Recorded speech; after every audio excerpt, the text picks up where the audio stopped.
ప్రతి మనిషి జీవితంలో ఒక ఓటమి ఖచ్చితంగా ఉంటుంది. కానీ ఓటమి అంటే ఏంటి? ఒక ఆటలో ఓడిపోవడమా? ఏదైనా పని చేస్తూ ఓడిపోవడమా? లేదా జీవితంలో అన్నీ కోల్పోయి ఒంటరిగా మిగిలినప్పుడు ఓటమి అంటే అదేనా? జీవితంలో ప్రతి ఒక్క మనిషి ఓటమి రుచి చూడాల్సిందే ఏదో ఒక సమయంలో. కానీ అది ఎంతవరకు?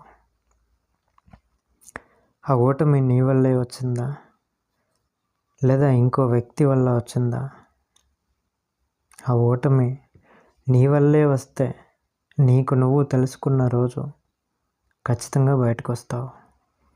కానీ అదే ఓటమి ఇంకో మనిషి తీసుకొస్తే, అదే ఓటమి ఇంకో మనిషి వల్ల వస్తే ఎలా ఉంటుంది? అప్పుడు ఈ జీవితంలో ఒకరిని నమ్మినందుకు గుక్కపట్టి ఏడ్చే రోజులు వస్తాయి. ఆ రోజులు అలాగే నెలలుగా, సంవత్సరాలుగా దాటుతూనే ఉంటాయి.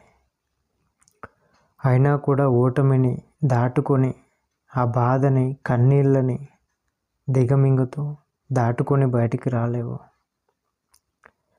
ఎందుకంటే ఆ బంధానికి బానిసయ్యావు కాబట్టి.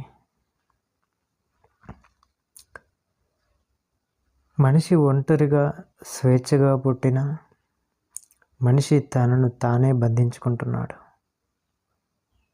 ఎందుకంటే బంధానికి బానిసై బంధాలని బద్దలు కొట్టాలని ఉన్న భయం భయం భయం. మన అనుకున్న వాళ్ళని మర్చిపోలేక, వదులుకోలేక, వాళ్ళు లేకపోతే మనకి మనుగడే లేదు అన్నట్టుగా ఆ బంధాల అలవాటుకి ఆ బంధానికి బానిసలుగా మారిపోతున్న వారు ఎందరో. బంధాలు ఎంత బరువైనా ఓవైపు మోయలేక, ఓవైపు దించుకోలేక సతమతమయ్యే జీవితం.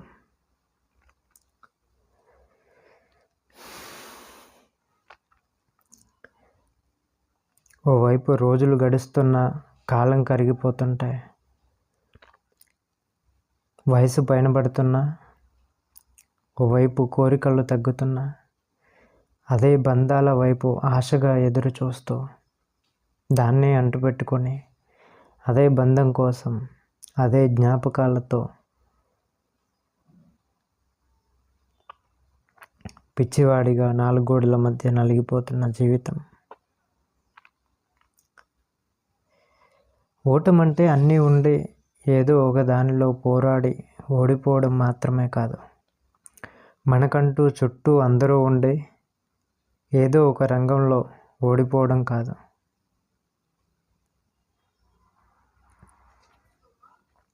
ఓటమంటే చుట్టూ ఎవరూ లేకుండా ఒంటరిగా ఉంటూ నా అనుకున్న వాళ్ళే మోసం చేస్తే, అదే ప్రేమించిన వ్యక్తిగా బలంగా అనుకున్న, బలమని నమ్మిన, బలంగా భావిస్తే ఆ వ్యక్తే బలహీనపరిస్తే, ఆ బంధమే బలహీనంగా మారిస్తే, అదే బంధం ఉన్న లక్ష్యాన్ని కూడా మట్టిలో కలిపేసి ఏ దారి లేకుండా చేసి, నాలుగు గోడల మధ్య అనాథను చేసి వదిలేసే రోజు ఓటమి.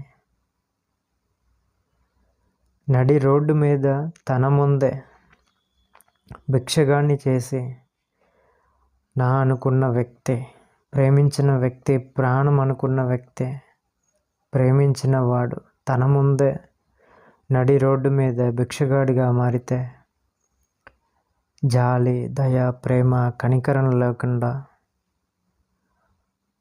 నువ్వంటే ప్రాణం అని చెప్పిన ఆ వ్యక్తే, నువ్వు లేకుండా ఈ జీవితమే లేదు అని చెప్పిన ఆ వ్యక్తే, అలాంటి వ్యక్తిని అప్పుడు అదే మనిషిని అదే రోడ్డు మీద తన 2 కళ్ళతో చూస్తూ వెళ్ళిపోతుంది చూడు, అది నరకం, అది ఓటమి. ఆ నరకం, ఆ బాధ చెప్పలేనిది, చెప్పుకోలేనిది. ప్రతి క్షణం చావు ఎదురైనా ఆ చావు ఈ సెకండ్ పోతుందేమో అన్నంతగా శరీరంలోని ప్రతి అవయం 2 చేతులతో చీల్చుకున్నట్టుగా, శరీరం అంతా కత్తులతో దాడి చేసినట్టుగా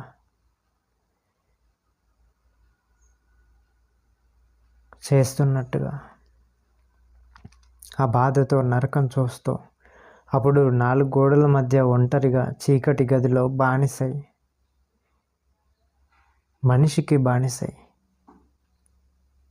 మనసు పడే వేదన ఉంటుంది చూడు.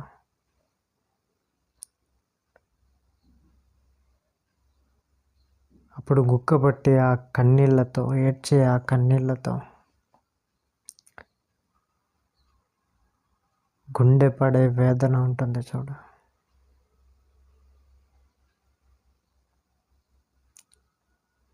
ఆత్మహత్యకు ఎన్నిసార్లు పాల్పడిన సందర్భాలెన్నో. గుండె పెట్టే ఆవేదనతో, గుండె కలిగించే ఆ నొప్పి తట్టుకోలేక, ఈ క్షణం ఇలాగే కన్ను మూయాలి అని క్షోభపడ్డ ఆ మనిషికి, ఆ మనసుకి మాత్రమే తెలుసు అది ఓటమి. శ్వాస తీసుకోవడానికి కూడా కష్టంగా మారిపోయి, ఈ క్షణం ఎక్కడ శ్వాస ఆగిపోతుందో, ఎక్కడ ప్రాణం పోతుందో అనే సందర్భాలెన్నో, 10ల సంఖ్యలో.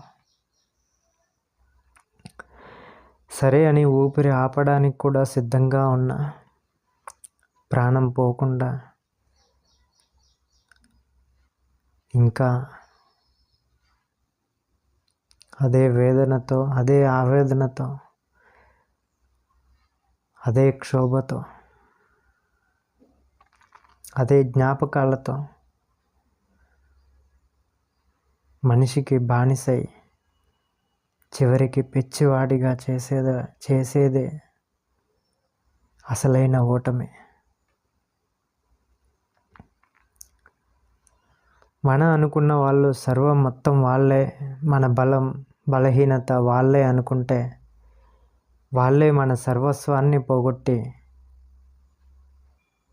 మొత్తం పోగొట్టే మన దగ్గర నుంచి కూడా వెళ్ళిపోతారు చూడు, ఒంటరిని చేసి. అదే నిజమైన ఓటమి. అప్పుడే నిజమైన ఓటమి అంటే ఏంటో తెలుస్తుంది, అర్థమవుతుంది. అప్పుడే అసలైన ఒంటరితనం అంటే ఏంటో స్పష్టంగా తెలుస్తుంది. వాళ్ళు మనతో ఉంటే మన బలహీనత, బలం అని ఏది ఓడిపోయినా అది ఓటమి కాదు. ఎందుకంటే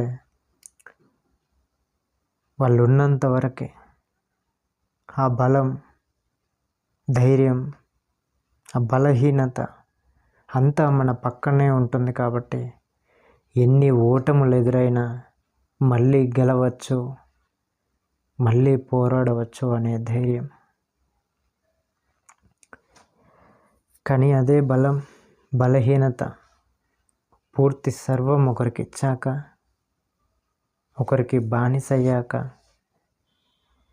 మనలో మనమే లేకుండా ఒక మనిషికి అప్పగించినప్పుడు, ఒక మనిషిని నమ్మినప్పుడు, ఆ మనిషి వదిలిపెట్టినప్పుడు, ఆ బలం, ధైర్యం, బలహీనత అన్నీ అక్కడితో అంతమైనట్టే, అక్కడితో ఓడిపోయినట్టే, జీవితాన్ని కూడా కోల్పోయినట్టే, ఓడిపోయినట్టే.